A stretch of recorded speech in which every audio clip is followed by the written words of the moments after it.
Dalam nama Bapa dan Putra dan Roh Kudus. Amin. Allah Bapa di surga, kami mengucap syukur dan terima kasih bahwa di tengah segala dosa, kejahatan, penderitaan, Engkau tetap setia kepada kami. Engkau tidak lagi menyesal karena meski kami berdosa dan sangat berdosa terhadap-Mu dan terhadap putra-Mu, Engkau tetap setia. Engkau mengirim orang-orang yang tepat dan mengajak banyak orang untuk setia dan taat kepada kehendak-Mu. Bantu kami ya Tuhan supaya seperti Nuh, seperti Yesus, kami dikuatkan dan diteguhkan. Berjalan di jalan yang bergerombang, berliku-liku dan sulit ini. Terpujilah nama-Mu kini dan sepanjang segala masa. Amin. Para saudaraku yang terkasih dalam Kristus, beberapa kali dalam kitab Kejadian diungkapkan bahwa Tuhan menyesal atas karya ciptanya itu. Karena kejahatan manusia yang begitu luar biasa. Maka Tuhan merencanakan untuk menghancurkan kembali, membinasakan manusia. Dan Dia mau membinasakan dengan air bah. Tetapi Dia melihat ada seorang Nuh yang taat, yang setia kepadanya. Maka Dia meminta Nuh untuk membuat bahtera yang kita tahu ceritanya. Nuh bersama keluarganya untuk masuk. Dan saya yakin juga Nuh juga mewartakan kepada banyak orang untuk ikut serta masuk dalam bahtera itu. Tapi mungkin orang menertawakan. Untuk apa kau Nuh? Gila kau. Saya kira mungkin begitu juga. Ketika kita juga mau sungguh-sungguh mendekati, mengikuti Yesus dengan sungguh-sungguh dengan hidup kita, banyak juga orang yang melecehkan. Untuk apa? Ketika kita misalnya mau berpuasa, bermati raga, membaca kitab suci, mau lebih serius lah dalam hidup rohani, ya orang menertawai kita untuk apa? Biasa-biasa aja. Dan ini pula yang mungkin saya tidak tahu persis mengkaitkan apakah ini ada kaitannya atau dihubung-hubungkan dengan peristiwa COVID ini bisa. Saya tidak tahu persis, tapi mungkin bisa juga demikian. Tuhan mau memberikan air bah, memberikan COVID ini kepada orang yang taat seperti Nuh, mengikuti, menghayati apa yang sungguh-sungguh Tuhan minta kepada kita. Tapi ketika orang tidak mau mendengarkan, ya tidak apa-apa. Itulah resiko yang akan terjadi. Tapi tidak berarti bahwa orang yang meninggal, yang sekarang ini meninggal itu karena ketidaktaatan mereka. Kita tidak tahu persis dan tidak boleh mengadili demikian. Tetapi mau dikatakan juga kita yang masih hidup ini ya menjawab ya panggilan Tuhan lewat peristiwa air bah di zaman ini yang berupa COVID-19. Nah, kita lihat juga dalam bacaan Injil hari ini Yesus mengeluh juga kepada ke-12 muridnya. Sekali lagi orang yang dekat dengan Dia. Sekali lagi orang dalam lingkaran satu, katakanlah yang dekat dengan Yesus, seperti lingkaran presiden yang dekat dengan Yesus. Tapi mereka tidak mengerti, meskipun mereka melihat, mendengar perbuatan-perbuatan Yesus yang luar biasa, mempergandakan 5 roti dengan sisa 12 bakul, 7 roti dengan 7 bakul. Mereka melihat, mendengar, mengamati sendiri dengan mata kepala sendiri, dengan panca indera batin. Tapi belum tentu dengan panca indera fisik ini orang masuk ke dalam panca indera batin, mengerti dan memahami rencana keselamatan Allah. Ketika Yesus mengatakan awas ragi orang Farisi dan ragi orang-orang Herodes. Ya. Ketika kata ragi ini muncul, mereka para rasul ya seperti introspeksi di karena kita tidak bawa roti, tidak bawa makanan. Jadi lupa mereka bawa makanan. Yesus mengatakan hal itu, waspadalah. Tapi maksud Yesus ternyata bukan itu. Bukan secara fisik makanan-makanan yang mereka bawa atau tidak mereka bawa, tetapi ragi itu kan kecil halus yang kalau dimasukkan ke tempe, ke tahu atau ke ketela ya, atau ke ketan atau ke nasi, itu akan menghamiri seluruhnya, mempengaruhi, memasuki. Nah, ragi orang Farisi itu apa ya? Kesombongan rohani, kemunafikan, ya, antara kata-kata dengan tindakan, antara kehidupan dengan kenyataan.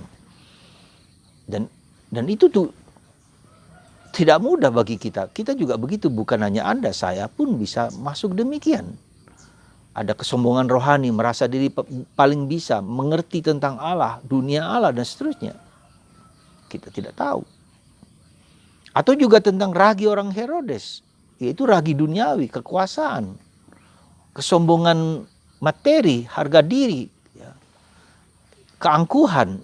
Jadi Yesus mau menegaskan akan sikap-sikap duniawi manusia yang mempengaruhi manusia, bukan kehendak Allah, bukan apa yang Tuhan kehendaki bagi kita manusia. Jadi disinilah perjuangan pergulatan kita, dan ini perjuangan pergulatan kita seluruh hidup kita. Di satu sisi kita memilih kehendak Allah atau kehendak manusiawi kita, atau kehendak kedagingan kita, atau kehendak egoisme kita. Jadi ada selalu tarik menarik antara kuasa Allah dan kuasa manusia, antara the power, yaitu cinta kasih, kuasa Roh Kudus, manusia baru, dengan force, ya, kekuatan-kekuatan dagingiah kita, kekuatan-kekuatan nafsu-nafsu kita. Ini selalu naik. Kita pilih mana? Life is choice. Mau pilih mana?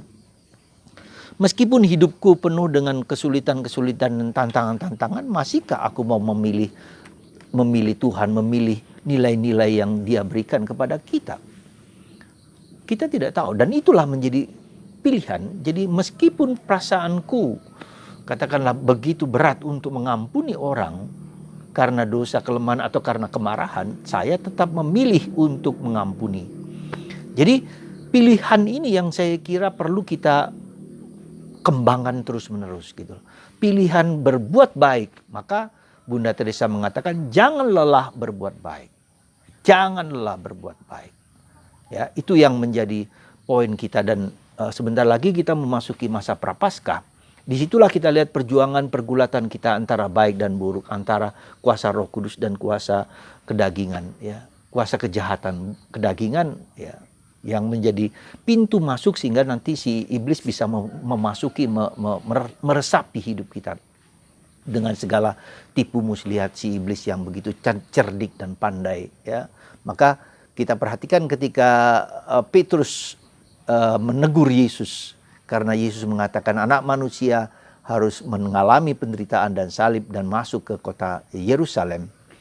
Petrus menarik Yesus, tidak boleh begitu. Tapi Yesus mengatakan, hai iblis, ya, engkau di balik kata-kata Petrus itu. Ya, Petrus bermaksud baik untuk tidak membiarkan Yesus mengalami penderitaan, tapi seolah-olah kata-kata baik, tetapi di balik itu adalah si iblis yang seringkali menyelimuti kata-kata, tindakan, perbuatan kita yang nampaknya baik. Ya, maka mari saudaraku terkasih, apa yang mungkin perlu kita renungkan, kita hayati, dan kita dengarkan? Belajarlah kita menjadi manusia yang rendah hati. Belajarlah kita untuk menjadi lembut. Belajarlah kita untuk mendengarkan, terbuka terhadap segala kemungkinan. Belajar membuka mata, telinga, batin kita, ya, panca indera batin kita, supaya kita bisa merasakan, melihat dengan mata kepala sendiri, ya, lalu berjuang, berusaha untuk memilih yang baik, ya. Memilih, sekali lagi memilih yang baik di tengah segala kesulitan-kesulitan kita. Itulah choice kita, ya. Jangan pernah kita digerakkan oleh sesuatu yang secara alami, secara natural, secara nafsu nampaknya baik, tetapi belum tentu baik. Dan itulah tantangan-tantangan kita yang harus kita hadapi di saat-saat pandemi ini. Ya, saudaraku terkasih, mungkin dalam tanda petik bisa juga bahwa Tuhan memberikan air bah COVID ini di tengah dunia, bukan hanya di Indonesia, seluruh dunia, ya, untuk menguji dalam tanda petik juga siapa yang taat dan setia kepadanya, yang mengikuti kehendaknya, ya, di atas segala sesuatu, ya. Dan Nuh, ya, setia kepada Tuhan. Semoga kita memiliki hati Nuh, semangat Nuh untuk mendengarkan suara Tuhan. Dan saya kira bagaimana Nuh tahu suara Tuhan untuk membuat suatu batra yang akan ditertawakan oleh banyak orang. Dan itu tantangan kita, tantangan Anda dan tantangan saya. Mari saudaraku terkasih, kita renungkan refleksi tentang COVID ini dalam ranah kepersonalan kita, kepribadian kita sendiri, keheningan kita sendiri. Kita mungkin mendengar banyak orang dari sisi manapun, tetapi yang penting sekarang saya dan Anda dan kita. Jadi ini ada suatu perjuangan pergulatan konfrontatif antara aku dan Tuhan. Seperti Ayub, antara Ayub dan Allah. Jadi semacam sidang pengadilan, Tuhan hakim dan kita adalah manusia yang tertuduh. Kita membela diri, kita mengangkat diri dan akhirnya kita taat kepada Tuhan. Jadi ada titik di mana kita sendiri dalam tanda petik, ya, harus berhadapan dengan realitas itu, mengambil itu sebagai suatu sikap di mana kita menemukan Tuhan dalam hidupku secara pribadi, memilih Tuhan di atas segala sesuatu, memilih Yesus di atas segala sesuatu. Semoga Anda dan saya dan kita semua memiliki sikap pilihan hidup ini. Dan di tengah segala kesulitan, kita memilih yang baik di atas segala yang baik. Tuhan memberkati Anda dan melindungi Anda. Semoga Tuhan memberkati kita semua dan menganugerahkan rahmat kekuatan untuk tetap bertahan di dalam Yesus, Bunda Maria, Santo Yosef. Saudaraku terkasih, sebelum saya mengakhiri, saya mengirimkan suatu renungan-renungan singkat, ya, tentang Santo Yosef, bukan dari saya sendiri tapi suatu terjemahan dari buku seorang pastor yang selama 30 hari, ya, kurang lebih hari, supaya kita merenungkan sisi-sisi dari Santo Yosef kita kenali, ya. Lalu kita doakan doa litani Santo Yosef, dan renungan itu berdasarkan gelar-gelar litani Santo Yosef yang ada di sana. Suatu, ya, seperti itu. Jadi semoga kita semua mengikuti Prapaskah ini dengan meniru meneladan Santo Yosef.